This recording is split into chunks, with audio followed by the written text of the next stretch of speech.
Pengakuan Iman Gereja Betel Indonesia. Aku percaya bahwa Alkitab adalah firman Allah. Allah yang esa itu Tritunggal adanya. Yesus yang mati, bangkit, naik ke surga adalah juru selamat, pengantara kita dan raja segala raja. Manusia berdosa harus bertobat dan beriman agar diampuni, dibenarkan dan dilahirbarukan, lalu dibaptis secara selam dan hidup suci. Bahasa roh adalah tanda awal baptisan Roh Kudus. Gereja melakukan perjamuan kudus dan meyakini kesembuhan ilahi. Tuhan Yesus akan datang kembali, ada kebangkitan tubuh, kerajaan 1000 tahun, hukuman kekal, dan hidup kekal. Shalom saudaraku, mari sama-sama kita memuji Tuhan, sebab Tuhan layak menerima pujian penyembahan kita. Saya undang semua bangkit berdiri, sama-sama kita memuji Tuhan. Tiada yang seperti Engkau Tuhan, di bumi dan di sorga. Hanya Engkau yang layak terima pujian. Kami datang untuk memuji-Mu Tuhan.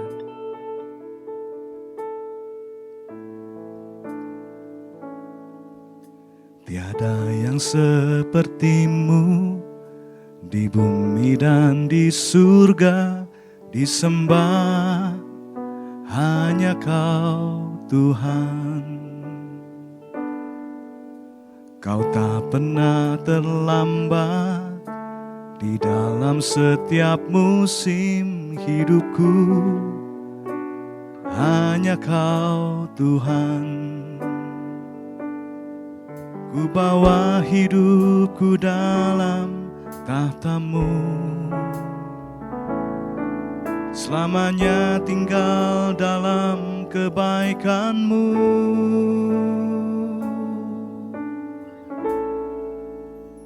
Biar hatiku seperti hati-Mu, biar mataku seperti mata-Mu, dan ku pandang semua rencana-Mu. Ku tahu semua baik bersama-Mu.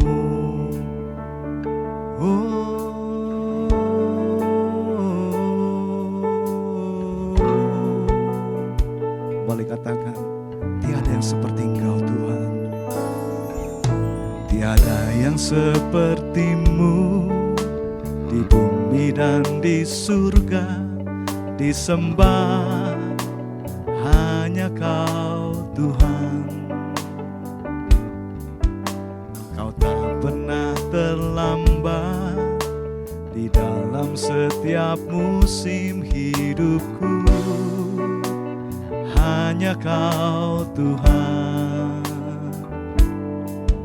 Ku bawa hidupku dalam tahta-Mu, selamanya tinggal dalam kebaikan-Mu.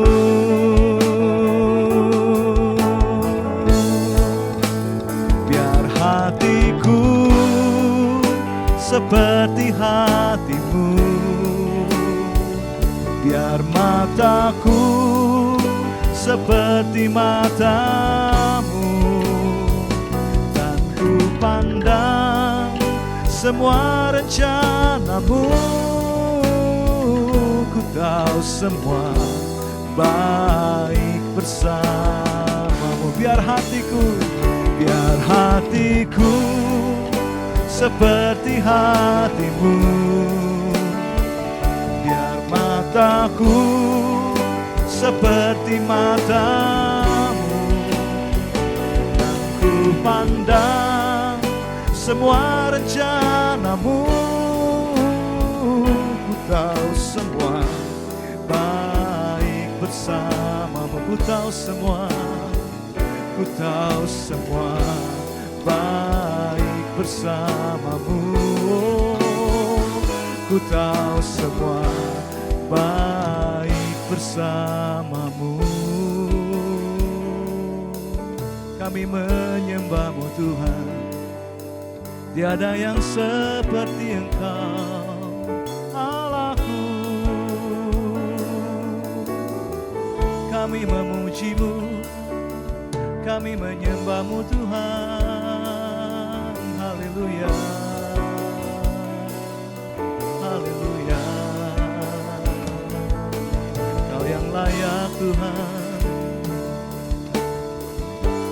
Hati kami menyembah Yesus.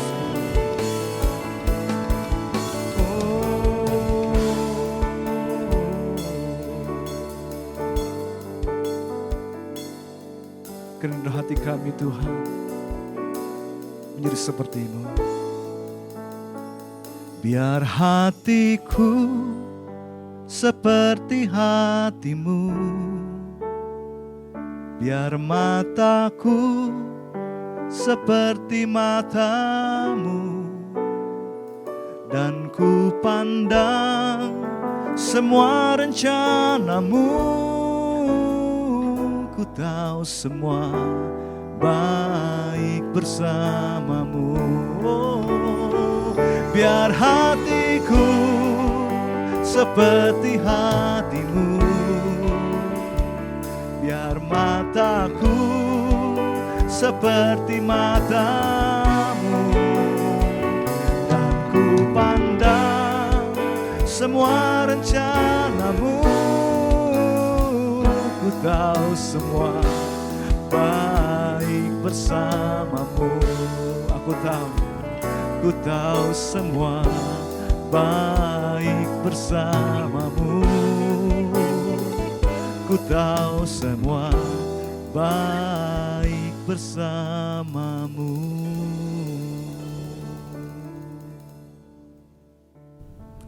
Bapa Surgawi, kami bersyukur untuk pagi hari ini. Terima kasih untuk kesempatan yang indah di mana Tuhan sendiri hadir di tengah keluarga kami. Kau hadir di rumah, Kau hadir dimanapun kami berada. Terima kasih Tuhan, kami percaya ketika Engkau hadir, yang lemah dikuatkan, yang sakit disembuhkan, yang berbeban berat diberikan kelegaan. Bahkan setiap kami boleh mengalami kelepasan, kemenangan dari Tuhan. Mari Roh Kudus bekerja dalam hati kami semua, urapi kami untuk mengerti isi hati-Mu, dan boleh meresponi setiap firman yang kami dengar, sehingga hidup kami boleh terus diubahkan menjadi serupa dengan gambar Kristus yang memuliakan Engkau. Terima kasih Bapa, pakai hamba-Mu, kuduskan hamba-Mu, layakkan hamba-Mu untuk menjadi saluran berkat bagi kami semua. Di dalam nama Tuhan Yesus kami menyambut firman-Mu dengan sukacita. Haleluya. Sama-sama kita katakan, amin. Shalom Bapak Ibu yang dikasihi Tuhan, kembali menyapa Bapak Ibu dengan senang hati. Doa saya Bapak Ibu boleh senantiasa dalam keadaan sehat, tanpa kekurangan satu apapun. Bahkan Bapak Ibu boleh tetap dalam kemenangan yang dari Tuhan. Ya, pagi hari ini izinkan saya menyampaikan firman Tuhan dengan judul Tanah Berbatu. Melanjutkan apa yang sudah dikotbahkan minggu lalu tentang semak duri. Bagaimana benih itu jatuh, yang pertama di pinggir jalan, belum bertumbuh, dipatok burung, hilang. Lalu yang kedua adalah benih itu jatuh di tanah berbatu, tidak cukup bertumbuh, ya akibat penderitaan dan lain-lain, akhirnya matilah benih itu. Yang ketiga, benih itu jatuh dan dihimpit oleh semak duri.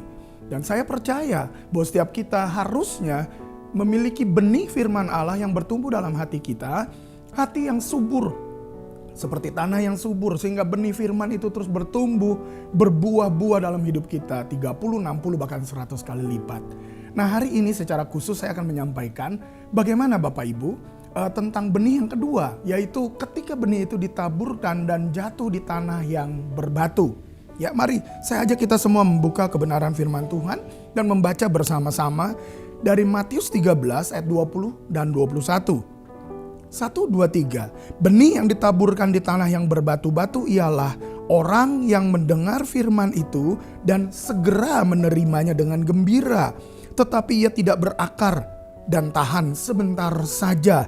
Apabila datang penindasan atau penganiayaan karena firman itu, orang itu pun segera murtad.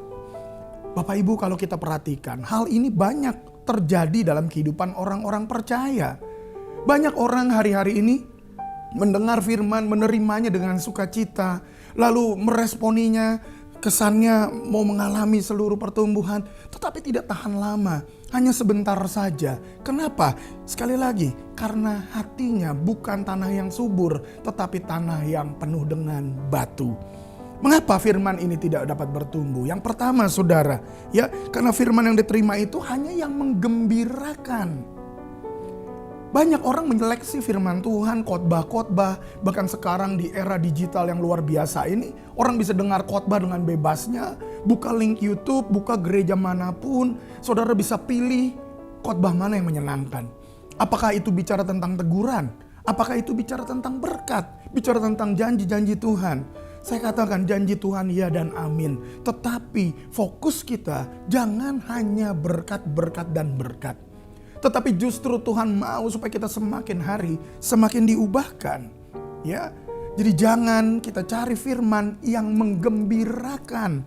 Ya, di dalam 2 Timotius 4 ayat 3 dan 4 dikatakan, karena akan datang waktunya orang tidak dapat lagi menerima ajaran sehat, tetapi mereka akan mengumpulkan guru-guru menurut kehendaknya untuk memuaskan keinginan telinganya. Mereka akan memalingkan telinganya dari kebenaran dan membukanya bagi dongeng. Saudara, kita harus waspadai. Jangan sampai kita ikut ibadah, mendengarkan firman, hanya mencari yang menggembirakan, yang menyemangati. Memang tidak salah. Firman Tuhan memberi kekuatan kepada kita, menginspirasi, memberikan semangat, itu benar. Tetapi saudara, jangan lupakan dari sisi lainnya bahwa firman Allah itu akan mengubahkan kita. Banyak orang suka menegur, suka menasehati, suka menilai, suka menghakimi, tanpa mau untuk ditegur, dinilai, ya apalagi dihakimi. Tentu tidak mau, tidak seorang pun yang mau. Banyak orang Kristen menjadi orang gampangan, mencari yang enak. Dalam mengikut Tuhan mencari berkat, berkat, berkat, dan berkat. Kalau kurang diberkati lalu mulai berpikir bahwa dia tidak berkenan, bahwa dia mulai hidup tidak benar di hadapan Allah. Atau mungkin melihat pendeta yang hidupnya tidak kaya raya, lalu dibilang oh tidak diberkati, tidak diperkenan Tuhan. Saya mau katakan saudara, justru ketika firman Tuhan itu kita terima, seharusnya bukan yang menyenangkan telinga kita, tetapi yang menyenangkan Tuhan. Ketika kita meresponi firman Allah. Ya, di dalam Wahyu 3 ayat 19 dikatakan, barang siapa kukasihi, ia kutegur dan kuhajar. Sebab itu relakanlah hatimu dan bertobatlah. Kalau saudara adalah anak-anak Allah yang dikasihi, harusnya kita siap ditegur, siap dihajar bahkan oleh Tuhan. Kenapa? Karena Tuhan mau kita terus diproses, diubahkan, bersedia ya menjadi pribadi yang dibaharui di dalam Tuhan. Jangan mencari yang enak, jangan mencari yang menyenangkan telinga, tetapi justru terimalah teguran, nasihat firman Tuhan. Bahkan dikatakan di sini, relakanlah hatimu dan bertobatlah. Jangan pernah salahkan keadaan, jangan pernah salahkan setan mungkin, atau orang lain, pendeta sekalipun, atau mungkin menyalahkan Tuhan karena keadaan yang terjadi. Relakan hatimu dan bertobatlah. Apa yang terjadi sekarang itu akibat apa yang kau tabur di masa lalu. Apa yang akan terjadi di masa depan, ingat, itu terjadi karena apa yang kau tabur hari-hari ini. Mari Bapak Ibu kasih Tuhan, responi firman Tuhan. Jangan biarkan telinga kita untuk terus disenangkan, tetapi carilah kebenaran yang memerdekakan, yang mengubahkan kita semua. Itu yang pertama. Kenapa banyak firman Tuhan tidak bertumbuh dalam hati dengan baik? Karena kita hanya memilih yang menyenangkan hati kita. Ya, yang kedua, mengapa tidak dapat bertumbuh dengan baik? Karena tidak berakar kuat. Terlalu banyak batu di dalam hatinya. Ya, mungkin ada logika, mungkin ada kepahitan, kemarahan, kebencian, dendam masa lalu, atau mungkin ajaran-ajaran filsafat manusia, ya, tradisi manusia yang menghimpit kita. Saudara, jangan izinkan ada batu-batu di dalam hati kita, supaya firman Tuhan itu tidak tertolak. Firman Tuhan itu bisa berakar, bertumbuh dalam hidup kita. Dalam Yakobus 1 ayat 21 dikatakan, sebab itu buanglah segala sesuatu yang kotor dan kejahatan yang begitu banyak itu, dan terimalah dengan lemah lembut firman yang tertanam di dalam hatimu yang berkuasa menyelamatkan jiwamu. Terima firman Tuhan dengan lemah lembut. Buang segala sesuatu yang jahat, yang kotor, saudara. Jangan izinkan ada batu di dalam hati kita. Ya, di dalam 1 Petrus 2 ayat 1 dan 2 dikatakan, karena itu buanglah segala kejahatan, segala tipu muslihat, dan segala macam kemunafikan, kedengkian, dan fitnah. Dan jadilah sama seperti bayi yang baru lahir, yang selalu ingin akan air susu yang murni dan yang rohani, supaya olehnya kamu bertumbuh dan beroleh keselamatan. Haleluya. Saudara, jadi seperti bayi yang selalu merindukan susu yang murni. Rindukanlah firman Tuhan untuk bertumbuh dalam hidup kita. Buang segala kejahatan, tipu muslihat, kemunafikan, kedengkian, kemarahan, apalagi fitnah dan lain-lain. Buang semuanya itu, saudara. Maka firman itu akan bertumbuh dalam hati kita. Jangan cari firman dengan cara cocokologi. Maaf, firman Tuhan dipilih oleh kita untuk menyerang. Tidak. Firman Tuhan kita renungkan, terima dalam hati kita, bersihkan semua batu-batu itu, sehingga firman Tuhan bertumbuh dan berbuah dalam hidup kita. Dalam 2 Timotius 3 ayat 16 kita sudah hafal tentunya, tapi saya ajak kita baca dengan suara keras bersama-sama. 1, 2, 3. Segala tulisan yang diilhamkan Allah memang bermanfaat untuk apa?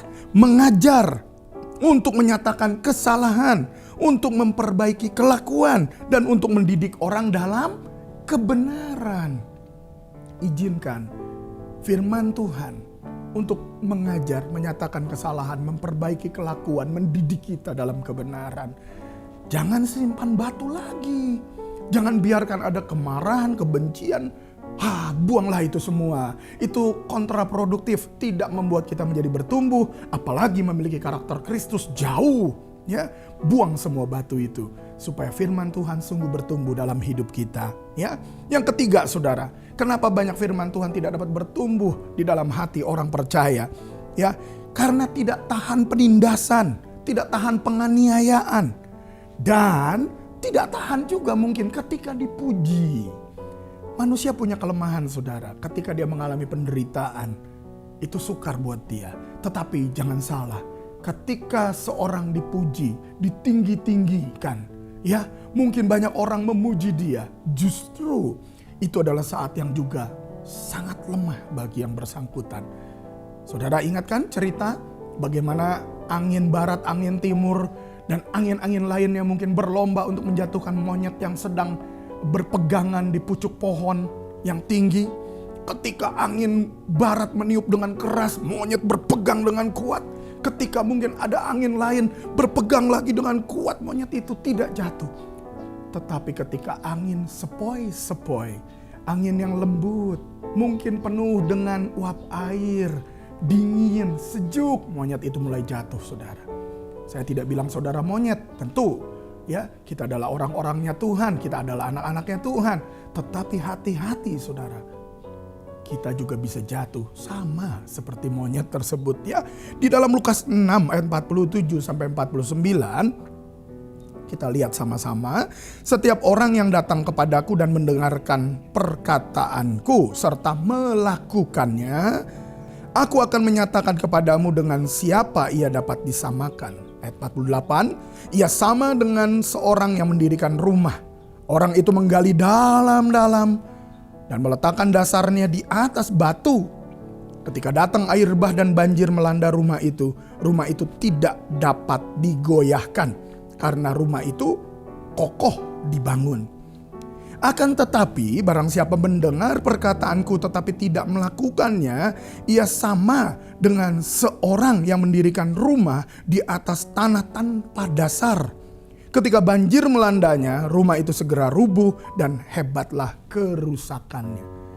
Saudara, firman Tuhan itu harus didengar, direnungkan, dan dilakukan. Karena apa? Ketika kita mendengar firman dan cuma mendengar dan tidak melakukannya, kita itu seumpama orang yang membangun rumah di atas pasir, membangun rumah tanpa fondasi, tanpa dasar. Ketika badai melanda, hancur. rusak rumah itu, roboh saudara. Tetapi ketika kita mendengar firman, bahkan mungkin kita sudah melakukannya dalam hidup kita dengan sungguh-sungguh, kita mengkhotbahkannya, ya, kita menghidupinya, maka hidup kita akan kuat saudara. Kita itu diumpamakan seperti orang membangun rumah di atas petra, di atas batu, di atas rock saudara. Firman Tuhan harus bersandar, berdasar, bersumber dari Kristus.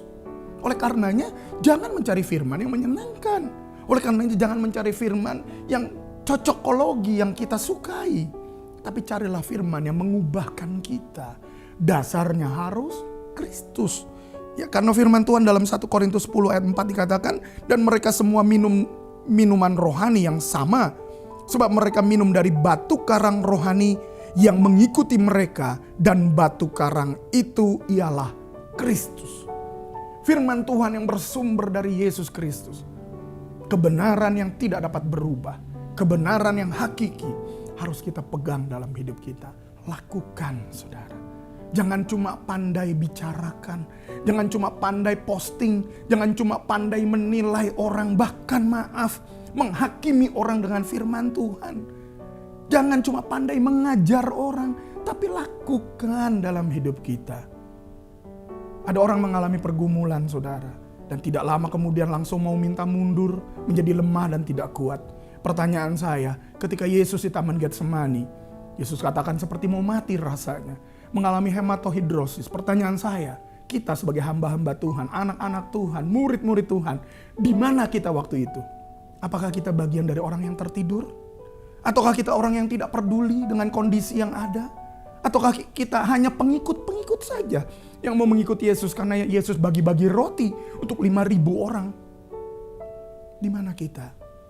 Hari-hari ini saudara, saya mau ajak kita semua untuk lebih bersungguh lagi dalam Tuhan. Izinkan firman Tuhan itu bertumbuh dalam hidup kita. Jangan izinkan tanah berbatu menghancurkan firman Tuhan yang ada dalam hati kita. Biar benih firman Tuhan itu terus bertumbuh. Jangan cari yang menyenangkan hati kita. Yang kedua, buang semua batu-batu kejahatan, kepahitan, kemarahan, kebencian, kemunafikan, fitnah. Buang semuanya itu. Dan yang ketiga, jadilah pelaku firman. Ya, sungguh-sungguh jadi pelaku firman, maka kita akan kuat menghadapi badai. Badai penderitaan, penganiayaan, atau mungkin badai pujian buat kita. Supaya kita boleh tetap teguh sampai akhir. Ingat loh saudara, pelayanan kita bukan dinilai dari seberapa hebat karunia yang Tuhan percayakan. Tetapi seberapa kita mengizinkan Roh Kudus mengubah hidup kita. Sehingga kita boleh menjadi serupa dengan gambar Kristus. Semakin menjadi imago Dei, gambar Kristus yang nyata di muka bumi ini. Ayo, saya mau ajak pagi hari ini kita semua merenungkan firman Tuhan.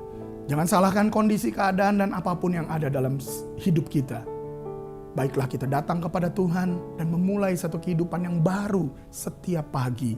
Supaya hidup kita boleh semakin memuliakan Tuhan. Tuhan Yesus memberkati. Mari kita berdoa. Bapa, terima kasih Tuhan, kami bersyukur untuk firman-Mu pagi hari ini. Kami percaya Tuhan bahwa firman-Mu yang adalah kebenaran yang memerdekakan kami.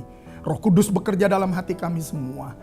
Ubahkan dan pulihkan kami Tuhan. Kalau mungkin selama ini kami mencari firman yang sesuai dengan hati kami, yang menyenangkan kami mohon ampun Tuhan. Biar hari-hari ini kami belajar lebih lagi. Karena Engkau berkata, siapa yang Kau kasih akan Kau tegur dan Kau hajar Tuhan. Kami mau merelakan hati kami dan kami mau bertobat setiap hari. Untuk semakin lebih baik, lebih benar, lebih menyenangkan hati Tuhan.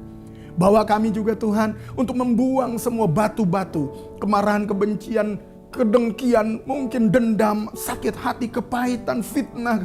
Semua yang buruk-buruk itu dibuang semuanya di dalam hati kami. Sehingga firman Tuhan boleh bertumbuh, boleh berbuah-buah dalam hidup kami. Karakter Kristus boleh nyata dalam hidup kami. Ajar kami juga Tuhan untuk tetap kuat ya Roh Kudus. Menghadapi pergumulan, menghadapi penganiayaan, penderitaan, kesukaran hidup dan lain-lain. Mampukan kami, kuatkan kami.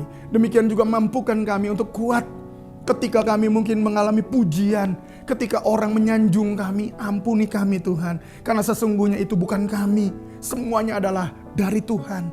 oleh Tuhan dan bagi kemuliaan Tuhan saja. Ajar kami Tuhan umat-Mu untuk semakin dewasa di dalam Engkau. Untuk memiliki hati yang baik. Supaya kami tetap menjaga hati, pikiran, perasaan, perkataan, perbuatan kami. Dalam apa yang kami lakukan. Karena kami tahu apa yang kami tabur akan kami tuai. Kalau hari-hari ini kami mungkin menabur sesuatu yang baik. Kami yakin Tuhan saatnya akan tiba. Kami pun akan menuai sesuatu yang baik. Tetapi Tuhan kalau kami juga lalai. Dan kami mungkin menabur hal-hal yang tidak baik. Ampuni kami Tuhan, supaya kami tidak menuai hal yang buruk di kemudian hari juga. Tuntun kami Tuhan, untuk semakin dewasa di dalam Engkau. Untuk kami terus bertumbuh di dalam Engkau, menjadi serupa dengan gambar-Mu. Hamba-Mu selesai berbicara, meteraikan firman-Mu dalam hati kami semua. Dan kami mau siapkan hati lebih dalam lagi, untuk menerima perjamuan kudus. Haleluya. Bapak Ibu yang terkasih, saya ajak kita semua mengambil roti dan anggur di tangan kita.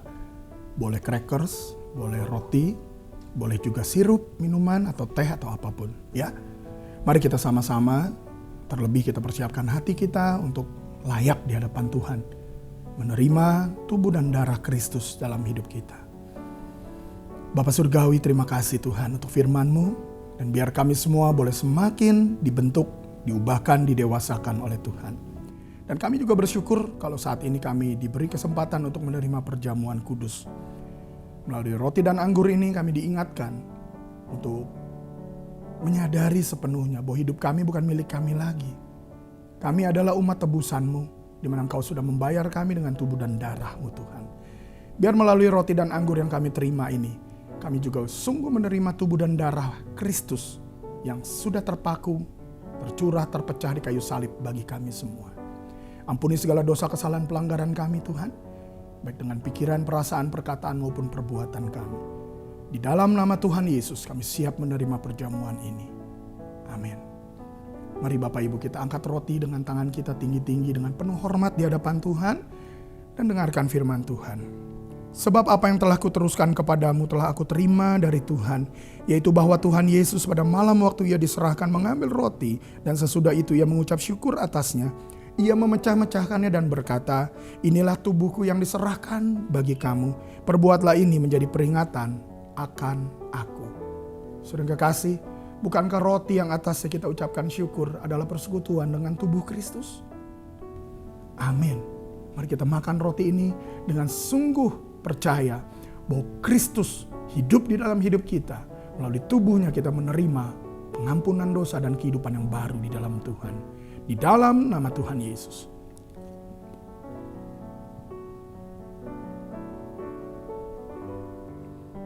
Mari Bapak Ibu, saya ajak kita angkat cawan anggur tinggi-tinggi dengan penuh hormat juga. Demikian juga ia mengambil cawan sesudah makan lalu berkata, cawan ini adalah perjanjian baru yang dimeteraikan oleh darahku. Perbuatlah ini setiap kali kamu meminumnya menjadi peringatan akan aku.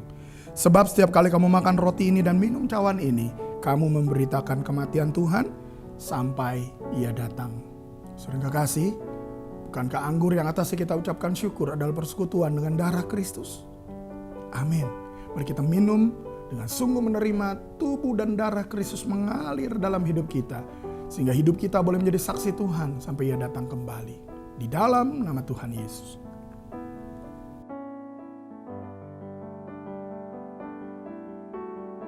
Bapak terima kasih, kami bersyukur untuk perjamuan pagi hari ini. Kami percaya tubuh dan darah Kristus kami terima dalam hidup kami dan kami boleh diubahkan di dalam Engkau. Untuk menjadi saksi Tuhan sampai Kau datang kembali. Terima kasih Tuhan, bentuk kami seturut kehendak-Mu. Datanglah kerajaan-Mu, jadilah kehendak-Mu dalam hidup kami.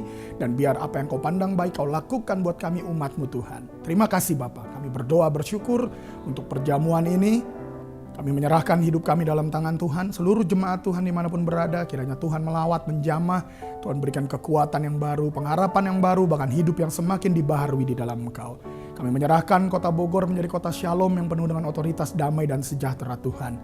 Gereja Betel Indonesia boleh dipakai oleh Tuhan dengan luar biasa. Dari mulai ketua umum, seluruh staf BPP, bahkan seluruh ketua BPD BPLN dimanapun berada, para gembala, para pendeta, pejabat Tuhan, bahkan semua jemaat Tuhan boleh Tuhan pakai untuk menuntaskan amanat agung-Mu bersama dengan karakter Kristus yang terus semakin nyata. Terima kasih Bapa. Hati raja seperti batang air di tangan Tuhan. Lakukan apa yang kau pandang baik bagi bangsa kami Tuhan. Dan mulai presiden, wakil presiden, para menteri, TNI, Polri Tuhan. Berikan roh yang takut akan Allah senantiasa. Supaya bangsa ini boleh berjalan sesuai dengan ketetapan-Mu, sesuai dengan rencana-Mu dan kehendak-Mu Tuhan. Terima kasih Bapa, segala pujian, hormat, syukur, kemuliaan hanya bagi nama-Mu. Di dalam nama Tuhan Yesus kami berdoa, kami mengucap syukur. Mari Bapak Ibu kita angkat kedua tangan kita bersama kita menerima berkat dari Tuhan. Tuhan memberkati dan melindungi engkau. Tuhan menyinari engkau dengan wajahnya dan memberi engkau kasih karunia. Tuhan menghadapkan wajahnya kepadamu dan memberi engkau damai sejahtera. Berkat anugerah rahmat, kasih dari Allah Bapa, dalam cinta kasih pengorbanan teladan Tuhan Yesus, penyertaan kuasa kemenangan dari Roh Kudus menyertai engkau, mulai saat ini sampai selama-lamanya. Di dalam nama Tuhan Yesus kita menerima berkat bersama-sama berkata, Amin. Tuhan Yesus memberkati.